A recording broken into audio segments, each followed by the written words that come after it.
যখন আমরা আল্লাহকে পাবো, আল্লাহ পাকের ইবাদতের মধ্য দিয়ে, রাসূলের সুন্নতের মধ্য দিয়ে অল্পে তুষ্ট থাকতে পারবো, যা আছে এতে শুকরিয়া আদায় করবো, আপনার চেয়ে সুখী মানুষ দুনিয়াতে কেউ নাই দুনিয়ার। কিন্তু বস্তুবাদিতা আপনাকে এই আকীদা আদর্শ থেকে সম্পূর্ণ ডিমোটিভেট করে দেবে। তো প্রিয় ভাই এবং বোনেরা যারা আলোচনা শুনছেন, আজকে আমাদের প্রথম সবক হওয়া উচিত দুনিয়ার নেশায় আমরা না পড়ি। আল্লাহ পাক আমাদেরকে তৌফিক দান। আল্লাহ পাক আমাদের সবাইকে যারা আলোচনা শুনছি দুনিয়ার প্রেমিক হওয়া থেকে বাঁচাক বলি আমি। দুনিয়ার প্রেমিক না, প্রেমিক হবো কার? আল্লাহর আখিরাতের। কতটুকু দাম আছে দুনিয়ার?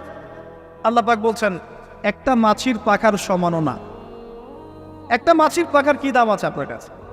আল্লাহ পাক বলছেন পুরো দুনিয়ার দাম আমার কাছে যদি একটা মাছির পাখার সমান হতো, তাহলে এই দুনিয়াতে কোনো কাফের মুশরিক পানি পান করতে পারতো না। তার মানে এই দুনিয়াতে যা করো করো, আমার তো কোনো দামই নাই দুনিয়ার। কালকেই তো আমি দুনিয়া ধ্বংস করবো। আর ওই যে দুই জাতির কথা বললাম, জিন এবং মানব জাতি, আপনারা সূরা আর রহমান পড়বেন। রহমান নামটা অনেক ব্যাপক দয়াময়ের নাম, তার মানে আল্লাহ পাক মার্সিফুল, মোস্ট মার্সিফুল। কিন্তু এই সূরা আর রহমানেই একটা ভয়ঙ্কর আয়াত আছে, কি? সানাফরুগু লাকুম আইয়ুহাস সাকলান।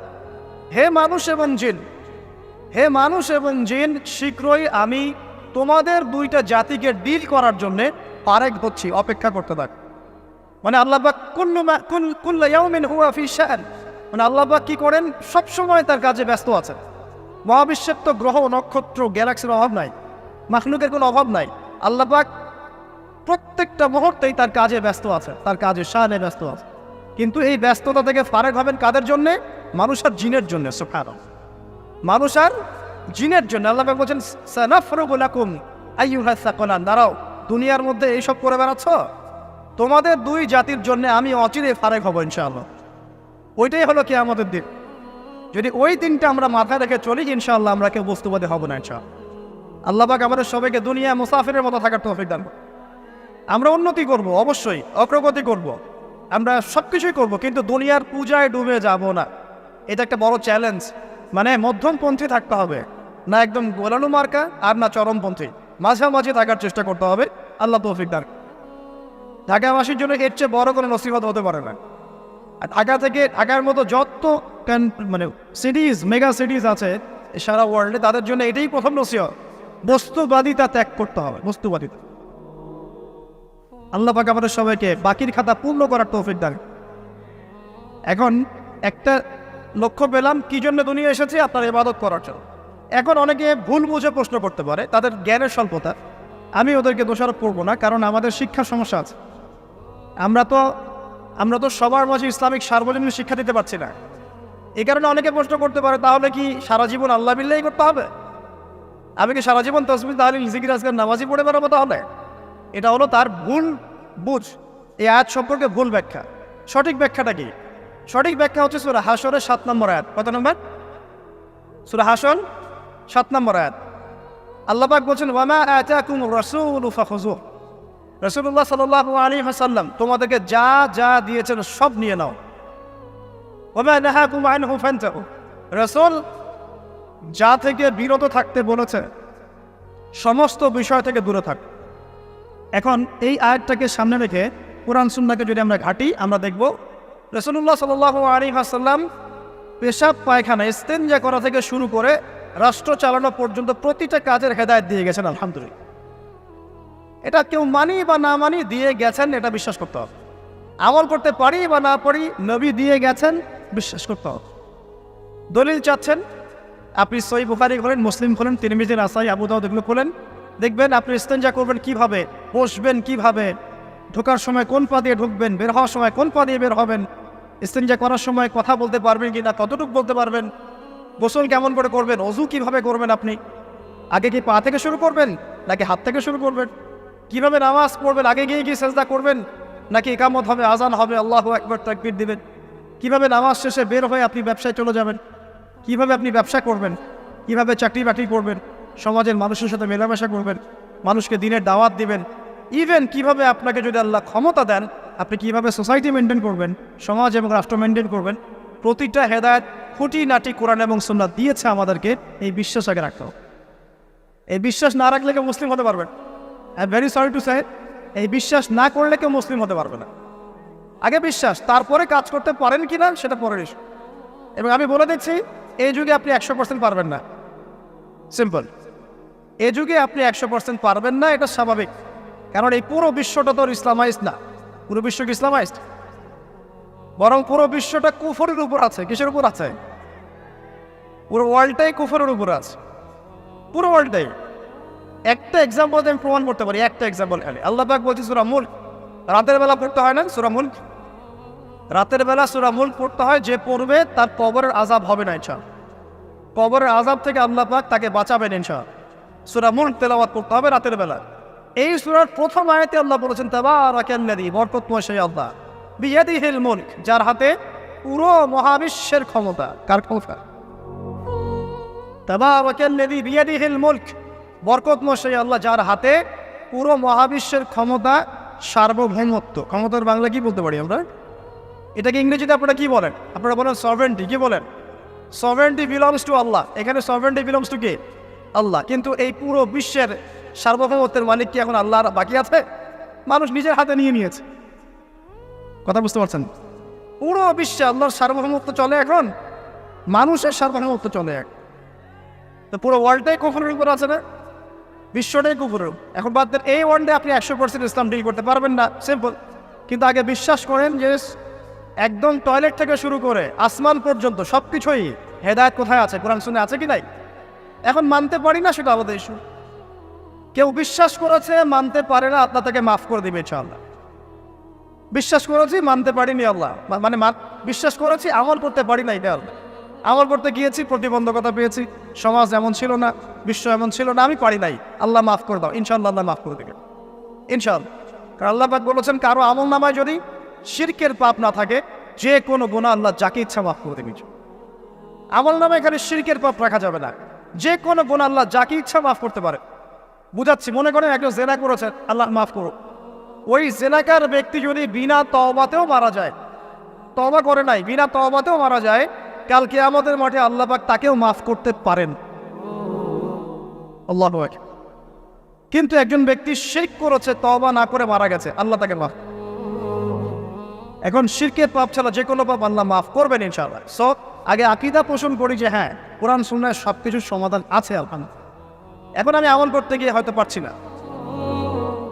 এখন আমার বিশ্বাস চলমান বিশ্বের সাথে সাংঘর্ষিক হচ্ছে, এবং এই বিশ্বাসকে দমিয়ে দেওয়ার জন্যে কি করা হচ্ছে? এই বস্তুবাদিতার মতো আদর্শগুলো আপনার সামনে তোলা হচ্ছে। এখানে উত্তরটা কি? এখানে উত্তরটা হচ্ছে, দেখুন, ইবাদত মানে শুধুমাত্র নামাজ, রোজা, হজ, জাকাত নয়। ইবাদত মানে শুধুমাত্র নামাজ, রোজা, হজ, জাকাত নয়, বরং আমার জীবনের প্রতিটা সেক্টরই ইবাদত বলে কাউন্ট হবে যদি আমি সেই কাজটাকে নবীর সুন্নত অনুযায়ী করতে পারি। আমার কথাকে বুঝতে পারছেন? এই হলো ব্যাখ্যা, ওয়া মা খালাকতুল জিন্না ওয়াল ইনসা ইল্লা লিয়াবুদুন। আমি জিন আর মানুষকে শুধু আমার ইবাদত করার জন্যই সৃষ্টি করেছি। আপনার ইস্তেনজা করাটা ইবাদত। সুবহানাল্লাহ। আমার ইস্তেনজা করা কার প্রয়োজন? আমার না, ইসলামের না আল্লাহ পাকের? নাউজুবিল্লাহ। ইস্তেনজা কার জন্য করি? আমার প্রয়োজন। আমাকে এখন ইস্তেনজা করতে হবে, কষ্ট দিচ্ছে আমাকে। খাবার খাবেন, কার জন্য খাচ্ছেন? আমার জন্য নয় কি? আমার জন্যে। আপনি ব্যবসা করছেন, কার জন্যে? আমার জন্যে, আমার স্ত্রী সন্তান, আমার পরিবারের জন্য। আপনি সমাজ চালাচ্ছেন কার জন্য? আপনার জনগণের জন্য। এখানে স্বার্থ কার? মানুষের না আল্লাহ? আমার স্বার্থে আমি এই সব কাজগুলো করব, নবীর সুন্নাহ অনুযায়ী করব, তাহলে দুনিয়াবী কাজগুলোতেও আল্লাহ পাক নেকি দিয়ে দিবেন ইনশাআল্লাহ। কেমন দুনিয়াবী কাজ? স্ত্রী সহবাস করা, স্ত্রীর সাথে ভালোবাসা, প্রণয় বিনিময় করা। আপনি স্ত্রীর দিকে তাকিয়েছেন, নেকি হয়েছে। স্ত্রীর হাতটা ধরেছেন, নেকি হয়েছে। স্ত্রীকে আদর করেছেন, নেকি হয়েছে। তার মুখের মধ্যে ভাত তুলে দিয়েছেন, নেকি হয়েছে। আপনার ছেলেকে আদর করে কোলে নিয়েছেন, নেকি হয়েছে। মা ছেলেকে দুধ পান করাচ্ছে, নেকি হচ্ছে। আপনি ভাইকে 5টা টাকা দিয়ে সহযোগিতা করলেন, নেকি হচ্ছে। একজন এসে বসতে পারছে না, জায়গা ছেড়ে দিলেন, নেকি হচ্ছে। ইভেন রাস্তায় হাঁটছেন, এক মুসলিম ভাইয়ের সাথে সাক্ষাৎ হলো, সালাম দিলেন, মুচকি হাসি দিলেন, নেকি হয়ে গেল। তাহলে আমরা কিভাবে বলতে পারি যে ইসলাম কি শুধু নামাজ, রোজা, হজ, জাকাতকেই স্বীকৃতি দেয়, এগুলো করতেই দুনিয়াতে আসছি, নাকি সব কাজই ইবাদত? আমার আলোচনা কি পরিণত আছে? আমাদের জীবনের প্রতিটা কাজই ইবাদত, যদি সেটা রাসূল সাল্লাল্লাহু আলাইহি ওয়াসাল্লামের সুন্নাহ মতো করা হয়। তিনটা জিনিস খেয়াল রাখতে হবে। কয়টা জিনিস ভাই? এক, সেই ইবাদত হতে হবে আল্লাহর সন্তুষ্টির জন্য। এই যে আমি স্ত্রীর মুখে ভাত তুলে দিচ্ছি, তার কাছ থেকে কিছু পাওয়ার আশায় নয়, আমি দিচ্ছি আল্লাহর সন্তুষ্টির। আমি যে একজন মুসলিম ভাইকে হাসি মুখে সাক্ষাৎ করলাম, ও আমাকে ভালো বলবে, পরে আমাকে হেল্প করবে, এমন এই জন্য নয়, আল্লাহ পাক সন্তুষ্ট হবেন তাই। আমি নামাজে দাঁড়িয়েছি, লোকে আমাকে ভালো বলবে এই জন্য দাঁড়াই নাই, দাঁড়িয়েছি কেন? যাতে আল্লাহ আমাকে কালকে আমাদের মঠে বাঁচাও। আমি দাড়ি ছেড়ে দিয়েছি কেন? মানুষ আমাকে হুজুর বলবে তাই, এই জন্য নয়, বরং আল্লাহ রাসূলের সুন্নাত জীবিত করেছি, ইনশাআল্লাহ আমি 50 জন শহীদ সাহাবীর নেকি পাবো ইনশাআল্লাহ। কেন আমি টাকনুর নিচে কাপড় পরছি না? কারণ কি মানুষ আমাকে বলবে নতুন ফ্যাশন? না, আমি এই কারণে পড়ছি যাতে রাসূল সাল্লাল্লাহু আলাইহি ওয়াসাল্লাম কালকে আমাদের মাঠে এই সুন্নাহর উপর আমল করার জন্য আমার পক্ষে সুপারিশ করে। আমার ইবাদত, আমার পর্দা, আমার পরিবার, আমার ব্যবসা, আমার অর্থনীতি, আমার পলিটিক্স সব কিছু আল্লাহর জন্য করব, এই একটা হলো মূলনীতি ইবাদত কবুল হওয়ার। এক। দুই, সেই আমলটা হতে হবে রাসূলের সুন্নাহ মোতাবেক, অন্য কোনো পদ্ধতিতে নয়। মনে করেন আমি একজন খুব বড় বুজুর্গ হয়ে গেছি, নাউজুবিল্লাহ, না আমরা এত বড় বুজুর্গ হয়ে যাই নাই, যে টাইটেলগুলো আপনারা দেন এগুলোর কোনো প্রয়োজনও নাই। এখন একজন বড় বুজুর্গ এসে যদি আপনাকে কোনো ইবাদতের পদ্ধতি শিখিয়ে দেয়, এই পদ্ধতিতে ইবাদত করো, অনেক ভালো হবে, কিন্তু ওই পদ্ধতির সাথে রাসূলের এবং সাহাবীদের পদ্ধতির কোনো মিল নাই। মুখরোচক মনে হলো, দেখতে সুন্দর মনে হলো, এবং অনেক মানুষ তা করছে, এরকম দলিল থাকলেও সেই কাজটা করা যাবে না। কারণ কি? কারণ সেই কাজটা রাসূল সাল্লাল্লাহু আলাইহি ওয়াসাল্লামের সুন্নাহ মাফিক হয়নি। আল্লাহ রাসূল করেন নাই, সাহাবীরা করেন নাই, বাস আমি করবো না। এবং ইমামরাও করেন নাই, পরবর্তী জেনারেশনে কেউই করেন নাই। এখন যত ভালো টাটকা মজা লাগুক, দেখতে সুন্দর লাগুক, বহু মানুষ করছে, এইসব দলিল ইসলাম টিকবে না। আল্লাহ পাক বোঝার তৌফিক দেন। এক নম্বর শর্ত আল্লাহর সন্তুষ্টির জন্য হতে হবে। দুই নম্বর রাসূলের পদ্ধতিতে হতে হবে। তিন নম্বর খুব ডিফিকাল্ট, তিন নম্বরটা বেশি ডিফিকাল্ট। প্রথম দুইটা পার হয়ে গেলেও তিন নম্বরে গিয়ে আমরা আটকে যাচ্ছি। আর বলবো, রাগটা করবেন না তো। তিন নম্বর হচ্ছে রিজিক হালাল হতে হবে। রিজিক হালাল হতে হবে। পশ্চিমের আদলে গড়া এই পুরো বিশ্বের বেশিরভাগ মানুষের রিজিক এখন হারাম। কেন হারাম? কারণ কোনো না কোনোভাবে আমরা সুদের সাথে সম্পৃক্ত হয়ে যাচ্ছি, কোনো না কোনোভাবে। আর নবীজি অনেক আগেই বলেছিলেন, 1400 বছর আগে, যে একটা জামানা তোমাদের সামনে আসবে, যে মানুষ সুদ খেতে চাইবে না, তার গায়েও সুদের ছিটাফোঁটা গিয়ে লাগছে কিনা। এখন আপনি খেতে চাইবেন না, আপনাকে মেসেজ পাঠিয়ে দেওয়া হবে আপনার অ্যাকাউন্টে এত টাকায় যোগ হয়েছে। কি করবেন এখন? টাকাটা আপনি সুদের টাকা। সুদের টাকা মানে কি? এক দিরহাম যে ব্যক্তি সুদ খেয়েছে, সে যেন 36টা মেয়ের সাথে জেনার পাপ করেছে। সহিহ বুখারী হাদিস, একদম অকাট্য, সহিহ সনদ সহিহ, এমন না জয়ীফ জাল, এমন নয়। এক দিরহাম যে ব্যক্তি সুদ খেয়েছে, সে যেন 36 বার জেনা করলো, নবী সাল্লাল্লাহু আলাইহি ওয়াসাল্লাম। আর এই হাদিস তো আপনারা জানেন যে সুদের পাপের 73টা শাখা আছে। নিচের শাখা হচ্ছে মায়ের সাথে জেনা করা, মাকে বিয়ে করা, আর উপরের শাখা হচ্ছে আল্লাহ এবং তার রাসূলের সাথে যুদ্ধ করা। এগুলো অবলীলায় করছি আমরা। আর নবীজি বলছেন 4 শ্রেণীকে আমি অভিশাপ দিয়ে গেলাম। আল্লাহর নবী অভিশাপ দিয়ে গেলেন মানে সে জাহান্নামে যাবে, কোনো অবস্থাতেই জান্নাতে যাবে না।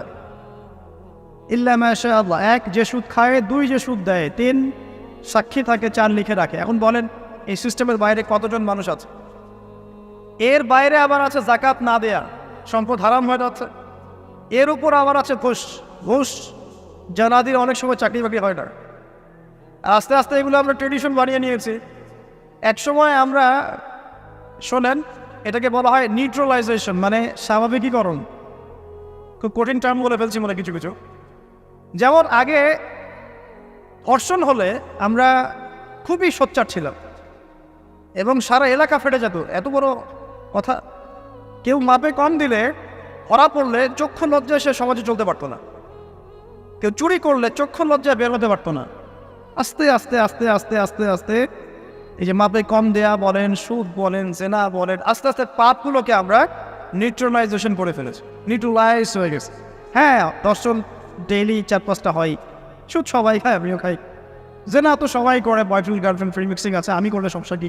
ওর তো 4টা, আমার তো মাত্র 1টা। ওর চেয়ে আমি ভালো। ওর 5টা বয়ফ্রেন্ড, আমার তো 1টা। ওর 4টা গার্লফ্রেন্ড, আমার তো 1টা। আমি তো ভালো। আমার ছেলে খুব ভালো, শুধু মাঝে মাঝে একটু ড্রিঙ্কস করে, ব্যাপারটা এরকম আর কি। তো এই যে পাপকে নিউট্রালাইজেশন করা হচ্ছে আস্তে আস্তে, স্বাভাবিকীকরণ। এই ফ্লোতে আমরা মোটামুটি সবাই পড়ে গিয়ে রিজিক হারাম হয়ে যাচ্ছে। ঘুষ দিতে হয়, এটা চাকরি হবে না। আবার দেখেন, জাকাত না দেওয়ার মধ্য দিয়ে রিজিক হারাম করে ফেলছি, সুদ খাওয়ার মধ্য দিয়ে করছি, ঘুষ নেওয়ার মধ্য দিয়ে করছি, কোনো কোনো ক্ষেত্রে করাপশন, অন্যের সম্পদ আত্মসাতের মধ্য দিয়ে করছি। এর বাইরে যারা ব্যবসা করছি, আমরা যে দুধে দেওয়া তুলসী পাতা এমনও নয়, কোনো কোনো সময় মাপে কম দিচ্ছি। এই যে টাটকা জিনিস বলে ভেজাল খাওয়াচ্ছি, 3 দিনের বাসি তেল দিয়ে ইফতার রান্না করে খাওয়াই দিবে, বলবে একদম টাটকা জিনিস। রমজান মাস আসছে সামনে না, কত যে মানুষ বের হবে যারা তারাবির নামাজ পড়বে একদম 20 রাকাত, ওখানে রাকাত নিয়ে ঝগড়া হবে। ঠিক ওরাই যখন দেখবেন বিকালে দুপুরে ইফতার বিক্রি করবে, বিভিন্ন পণ্য বিক্রি করবে, দেখবেন যে দুনিয়ার বাসি পচা আপনাকে খাওয়াই দেবে। এই শ্রেণীর মানুষের ধারণা যে লা ইলাহা ইল্লাল্লাহ শুধু মসজিদে আছে, বাজারে নাই। এতে ধারণা লা ইলাহা ইল্লাল্লাহ মুহাম্মাদুর রাসূলুল্লাহ এটা মসজিদে আছে, বাজারে, সমাজে, অন্য জায়গায় নাই। এটা তাদের ধারণা। তাদের এই ধারণা অচিরেই ভাঙবে যখন মৃত্যুর দূত চলে আসবে। তখন বুঝবে লা ইলাহা ইল্লাল্লাহ একটা সার্বজনীন কালিমা, যেটা জীবনের সব ক্ষেত্রেই চলতে হবে। আল্লাহ পাক আমাদেরকে বোঝার তৌফিক দান। তো ব্যবসা করছি আলহামদুলিল্লাহ, অ্যাটলিস্ট সুদ খাচ্ছি না। তবে এতটুকু মনে রাখবেন, ব্যবসায়ীদের অসততার কারণে, আমানতের খেয়ানতের কারণে একটা আযাব আসে। হাদিসের মধ্যে আসছে একটা আযাব আসে। নবীজি বলেছেন, যখন একটা জাতির ব্যবসায়ীরা মাপে কম দেওয়া শুরু করে, মিথ্যা কসম করে পণ্য বিক্রি করা শুরু করে এবং আমানতের খেয়ানত করে, তখন ওই জাতির উপর দুর্ভিক্ষ চাপিয়ে দেওয়া হয়। কি চাপিয়ে দেওয়া হয়? দুর্ভিক্ষ চাপিয়ে দেওয়া হয়। মনে করছেন যে হয়তো দুর্ভিক্ষ নাই, পুরো ওয়ার্ল্ড ওয়াইড একটা নীরব দুর্ভিক্ষ চলছে এখন আস্তে আস্তে। সকালে একটু আগে বলেছিলাম না, গরিব মানুষ আলু ভর্তা, ডাল আর ডিম ভাজা দিয়ে ভাত খেত আগে, এখন তারা বলে আমরা ডিমই দেখতে পারি না চোখে। ডিমও খাওয়ার এখন সামর্থ্য হচ্ছে না অনেকেরই। আপনি শোনেন, আমি একটা জব করতাম, মনে করেন স্যালারি পেতাম 5,000 টাকা, এখন পাচ্ছি 10,000 টাকা। কিন্তু 10,000 টাকা স্যালারি পাওয়ার পরেও আগে 5,000 টাকা দিয়ে আমি সংসার চালাতে পারতাম, এখন 10,000 টাকা দিয়ে পারছি না। কারণ কি? কারণ হচ্ছে মুদ্রাস্ফীতি, দ্রব্যমূল্যের ঊর্ধ্বগতি, এর পাশাপাশি আছে আমানতের খেয়ানত করা, করাপশন এবং কিছু অসৎ ব্যবসায়ীর এই দুরভিসন্ধি।